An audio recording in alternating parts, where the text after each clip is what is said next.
Hey, what's up, guys? This is Brutes McGee, and I am coming with an unboxing video from Limited Run Games. Another one that came relatively quickly. I I don't remember what date I ordered it, but this one wasn't ordered too long ago. Maybe like less than 6 months around there. This is Lair of the Clockwork God. I bought it. So it's supposed to be a mix of traditional platforming or adventure platforming, and then also point and click adventure. So I'm really curious to see, what this game is all about. The graphics are really nice. Let's see if I can get a shot of them right there. That doesn't do it justice right there. But there's a lot of cool stuff on here. Like, what does it call the graphics? State of the art, new Pixel Plus graphics. Well, look at this box. It is so cool. It's obviously trying to look like a PC box, right? Like a giant PC game box is all, VGA HD, 256 plus colors, all that stuff. And I was young when I got, I was born in 89, so having a PC in the mid 90s was a luxury. And eventually my family member got a job at a hospital in the IT department. So we got a Windows 3.1, and I remember playing DOS and all that. And this is definitely from right around that era. So even I have a little bit of nostalgia for this. I had a few big box PC games. My main one was Worms 2, Armageddon. I mean, if you didn't have that, that was like the main game. That game is still amazing to this day. But anyway, let's crack this sucker open. All right, real quick, see, look at that little blurb right there. Compatible video game console required. Requires minimum 1138K, 42i or superior. I mean, half of this I know, and half of this stuff is I don't know the little uh, what these things stand for. But obviously VGA I know, and 1138K and all that. Supports quasi-flipped IRQs up to 90 or 9 gigahertz. Like, I have no idea what that is. I wonder if that's real or not. Oh, what else was on? There was something else interesting. Well, let's check out the spine real quick. That's really cool. There, the Clockwork God. That cool sun silhouette artwork. No, what was the other cool? Oh, look at the bottom right here. Distributed under license, presumably. I don't know. I'm not paying a lawyer to write this. Unauthorized copy is naughty, and the police will be cross. Because back then, it was very rare to go out and buy. At least most people wouldn't buy all their PC games. Like, everybody had backups. It was floppy disk city back then, like just bootleg upon bootleg, and it wasn't really frowned upon too much. Like, the developers saw it as a cool way to get their product out there. Here's a limited run card that it came with. A little frustrated that I keep getting the silver. Oh, and this is their new Series 4 cards. They changed it up from their normal ones. You can see that little stamp as opposed to the border being a silver or gold little motif. I like the stamp a lot, like oh, there you go, you can see it right there, the color, silver. I really like the official Nintendo Silver quality style of it and everything. And the artwork is really cool on the card. There's the back. The backs look all the same. Series 3, I'm sorry. I could have swore they were in Series 4, but wow, what is wrong with the colors on my camera? And looking at it in real life, this is hot pink and teal, and it looks like red, and like in looking at it in off the camera, you can't tell the difference between those two shades of pink. 'Cause that is like 80s hot pink. Wow, I wonder what's wrong with my lighting, and obviously it's my lighting. No pro. Let's crack this sucker open. It's been long enough. I need to hurry up. So I want to play it. It's already late. So what games have you guys been getting lately? I know Limited Run's been shipping out a lot in a few weeks. Just a few weeks they shipped out like 3 of my old orders. Like I said, 6 month old orders, maybe a little bit longer. You know, I was really, like I said, I got the silver card, but I bought the collector's edition. And I'm not saying they should guarantee the gold card for collector's editions, but I think for loyal customers who, like when I bought that Castlevania for all that giant editions money, they should have guaranteed the gold with that. And for the collector's editions, I think they should give you a better chance of getting the gold because you're spending more, you know, and you kind of want that. And they have all types. They're being kind of stingy, I think, with the cards because I didn't even know that there was multiple versions of each. Like I think there's two silvers and two golds for each one, but I could be wrong. There's a ton of games that do have multiple cards though. But anyway, let's just one last look at this artwork because it is really cool box. It is. I did notice this is the PS4 copy. Yeah, it's not PS5. No, this is PS4. I noticed the Switch edition has the big giant Switch logo here. I don't know if I would be too into that, but I'm not a huge Switch collector. Of course, I have one for the exclusives, but to to be honest, it's not that impressive. Like I waited way too long to get one, and yeah, it's just so far behind even something like a PS3's user interface, you know. So it was a little bit hard to hop into it and be super gung ho about, you know, the console itself. But of course, the software is absolutely amazing. Okay, I don't think too much comes in here. Oh, let's check out this pin. So we got a pin. Let's try to relatively see where everything goes. This is another kind of confusing layout in here, but it's got a tray of some sort. Probably should have kept it a little more traditional big box PC, but maybe a fold out, you know, fold out cover would have been cool. But let's check this stuff out. I guess in order there's a stack of stuff. So there's the game. I really like this minimalistic cover of the actual uh, case. And there's supposed to be all sorts of puzzles and everything. And, oh, that's interesting. Wow, let me try to. Okay, that made everything worse. Wow, you'll have to pause that and read that if you want to. That's cool. I'll have to read that later. Is that one player? 1.8 gigabytes? Okay, that's not that big. Download.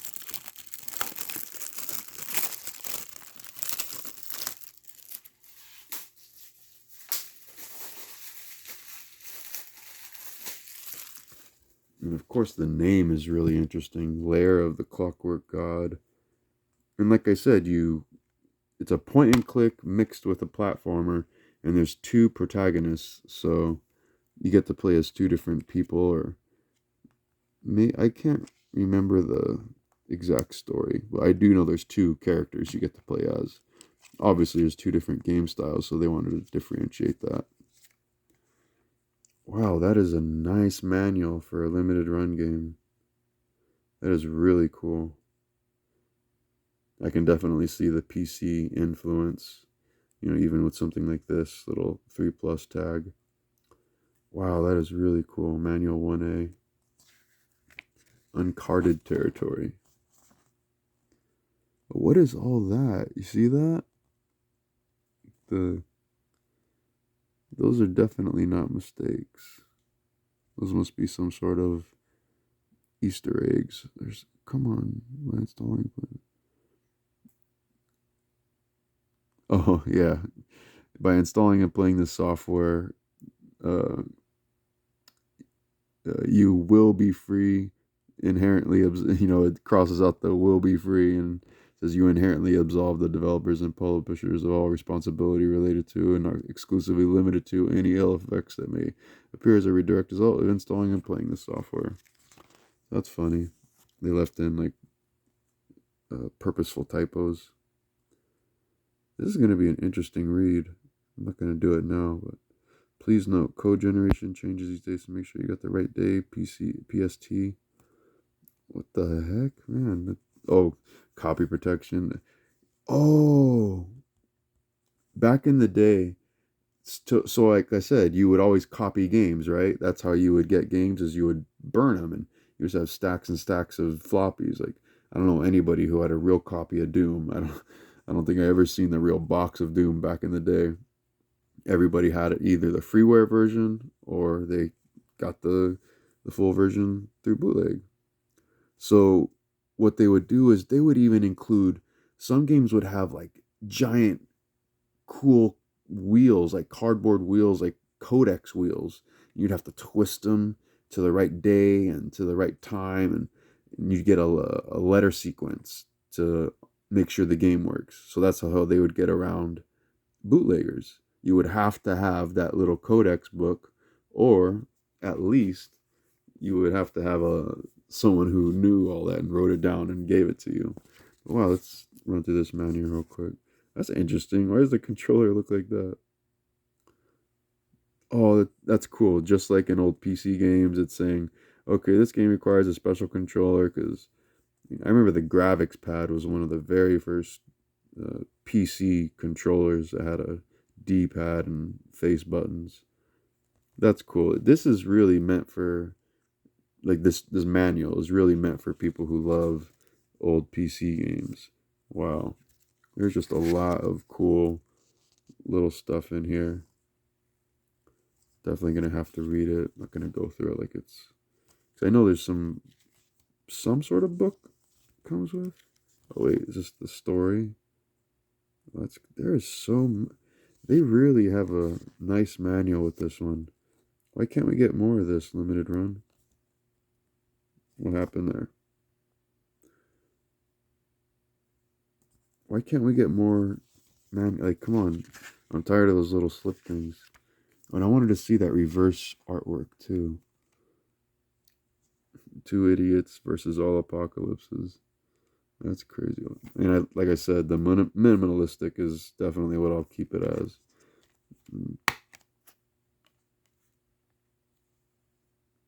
That's cool. So it's the card. What's on the card? Okay, nice.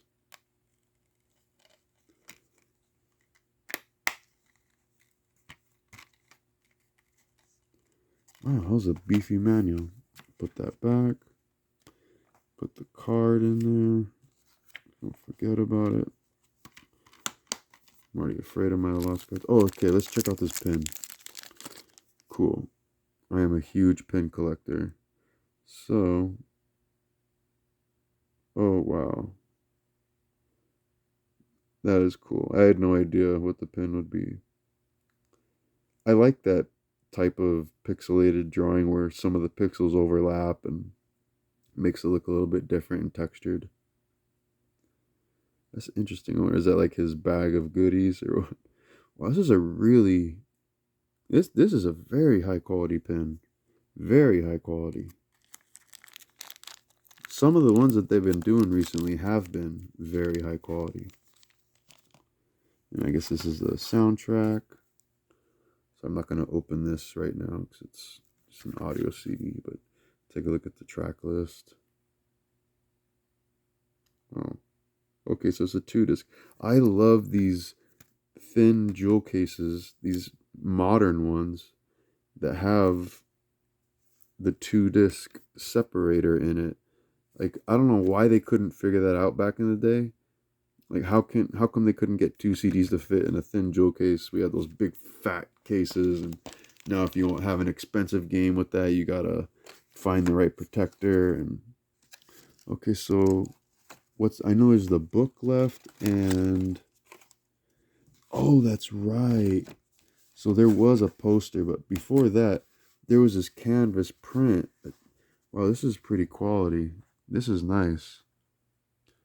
This is a lot more high quality than the TMNT giant cloth poster that came with that collector's edition. Wow, the ink print quality on there is really nice. And on the back it's plain. Wow, that is really cool. Usually I'm not the biggest fan of canvas prints, but that is cool. This poster looks Like, is this just the cover art? Oh no, this is definitely not that. This is something way different. Wow, okay, single-sided.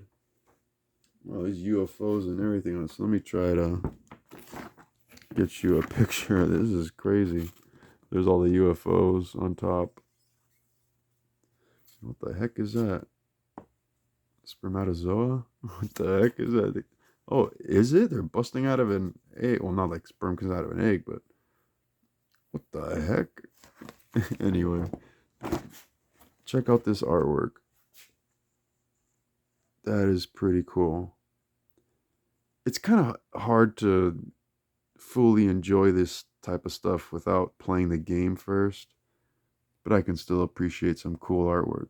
Because what if I play it and I'm like, man, that was just a funky game, not a big fan. That's happened before where I bought a limited run game and that I thought I would really like and turned out that wasn't the best thing. Can't think of one off the top of my head, but I definitely know it's happened. Or even ones that are too short, like we'll say The Mummy Demastered. That was so stinking short. I was really, really like, come on, you finally get a really unique Metroidvania that's, I mean, it combined Contra and Metroidvania, and it was, I don't even know how long. It might have been an hour long, maybe. Okay, so it did come with these art cards too. Okay, let's quickly go through these. Cool pixelated artwork. Well, here we go. Let's get some good look at the game's graphics. So that's how it looks. It reminds me a lot of, what was the name of that game? Flynn and the Crimson Red, or Flynn, Son of Crimson. That one was a pretty decent game. I would give it like a B plus, A minus for Flynn. But the graphics, let me go back to that one. The graphics are very much like this, where that pixel art is pretty detailed. And it doesn't have, like this has outlines, but obviously in the game, nothing has outlines. Or the characters don't, at least. That's cool artwork. There's the cover. And I'm guessing that the point and click adventure stuff will be with this guy, and he'll handle the action platformy stuff. Oh, and this game is somewhat about you helping the robot learn emotions or something. I kept reading that a lot in this package. I remember seeing that a lot. Okay, so that was that. That one with that. Okay, let's check out this. I think this is Ben's journal, is what it's called. Kind of weird. There's no way to know which orientation. There's no markings at all on it. It's got fake weathering on it. This is all shellac, whatever it's called, clear coated, painted, and brand new, even though it looks old. That's cool. Spoiler warning. Oh man. Hopefully it's not too much. I'm not gonna go through too much if it's gonna spoil the game, especially if before I know if it's something that I'm gonna love. Oh, look at that! They even faked some of that old book where it gets all like, you know. Oh, they really went out of their way. Like, look at the top of the page. They slightly blackened some of this, and that's just cool. That's how old books. Sometimes you'll find old books, and there's a term for it. I forgot what it's called. It's not book leprosy, but it's something like that, like book disease. You know. Wow. Yeah, I'm not gonna read this in any detail because I do not want to get spoiled. But wow, look at this stuff. Look at all this information. Definitely gonna have to have this when I play the game. I'm guessing that's what they want you to do. Stonehenge. Am I gonna have to pour some? This is gonna be. I wish I could explain the game, but I need to play it. Stupidest banana death trap so far. Covered in lettuce and thrown into a pit of hungry turtles. Look at a little ninja turtle. Oh, that's cool. Copyright infringement. Is it just me, or is that trash bag looks like it has a face? Oh, trash monsters. Yeah. Duh. Says it. Come on. There you go. Says it at the top of the page. Trash monsters. Okay. Oh, what? Robot heart? That's cool. The Avengers. Oh, the Adventurers. Sorry, I'm the Adventures. That's good. Cecil the Geekosaurus. Boo hiss. Oh, maybe that's the enemy. Another drawing of a dinosaur. I guess that's Cecil. Oh, rescued from Cecil's dungeon. Wow, so these must be some of the things that they're gonna have you do. I'm not gonna go. Oh wait, I'll go through a few more pages. I just seen something crazy. Point and click mixed with a platformer. Very interesting. Look at that bulldog smoking that stogie. Oh, what's that? Welcome to Britain. Now kindly fuck right back off. Is this game is rated T, right? Oh no, it's rated M. Duh. I didn't even notice that. Oh my gosh, is this game gonna be brutal? I hope so. Intestine question mark? Yeah, those are intestines. Still very very funny. Is this game gonna be crazy, man? You guys can pause it and spoil the game for yourself if you want. But racism? What the heck? Dan's cool takeover page, in which London is destroyed by lots of symbolically potent stuff. Misogyny? What the heck? I guess the bosses, maybe, or the enemies, might represent climate change. What the heck? Maybe the bosses and enemies represent these ideas, but why would they put climate change in there? Wow, this is really crazy. I'm just saying the same thing over and over again because I don't know anything about the game, and this is really weird. Like, I just skipped a bunch of pages, and look at this. Like, look at this. I love this. Just this little tiny bear at the candy cigarette bones. What the heck? Oh, look. Candy cigarette bones. I wonder if they still sell candy cigarettes. We used to get them as a kid. They were just sticks of pure sugar, just white sugar. I have a right to bear arms. You bet your ass we do. Bango the gun, apparently. Man, this thing looks packed of just secrets and, like I said, spoilers and information and what is this? Chemical equations and formulas and wow, this is interesting.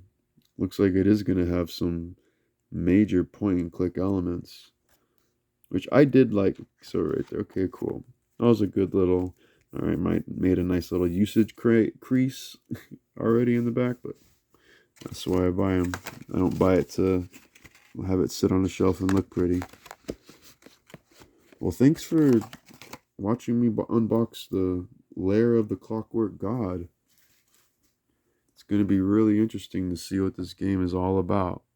This is the collector's edition. I don't even think I mentioned that. And it came in this big PC big box style. Because they sold PC games in just jewel cases, but you always wanted the big box to get the artwork, which we all threw away, of course.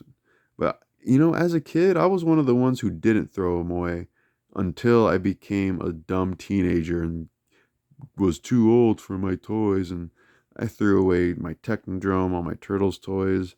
I had a complete Garfield collection from every single Garfield book because my family worked at the library, and they would just bring home every Calvin and Hobbes so I still have my Calvin and Hobbes, but the Garfield one hurts, man, because not because I love it so much, but because I had every single book.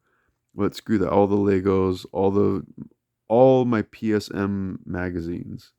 You just do stupid stuff when you I remember we were moving and we were in a crisis state, so I just neatly placed them in the trash can. But the Technodrome from Turtles, my Rat King vehicle, too much cool stuff. All I had every original B store, every single one. I was huge into B stores. But anyway, like I said, I kept my boxes. I kept them all in a folder, kept them in a binder. I kept them flat. I kept all the manuals. The manuals are really special to me because I would read them all the time, take them on trips and read my manuals when I couldn't play my games. But eventually that binder was thrown away. And the one that hurts the most, though, because it has a lot of sentimental value and it's just one of my favorite not only games of all time, but the music and everything was I had the Donkey Kong Country SNES bundle. So it came in that giant box with the Donkey Kong Country artwork. Uh, Anyways, that's enough. This video is long enough. Hopefully you can make a decision then if you are interested in this game, and hopefully you know a little bit more about the gameplay than I do. I decided to take a chance because of how stinking interesting this looked. Anyways, thanks a lot for checking this out. It came with quite a bit of stuff. It came with the art cards. It came with the soundtrack. It came with the game, of course. And it came with the pin. And then it came with that canvas poster and the book. And it came with a regular poster. So I would say this was a pretty good buy. This one was not $100. It was cheaper than that. I think it was 65 or can't remember the exact price. Thanks for checking it out with me. This is Brutes McGee, and please post any notifications in the comments down below. See you guys next time. Bye bye.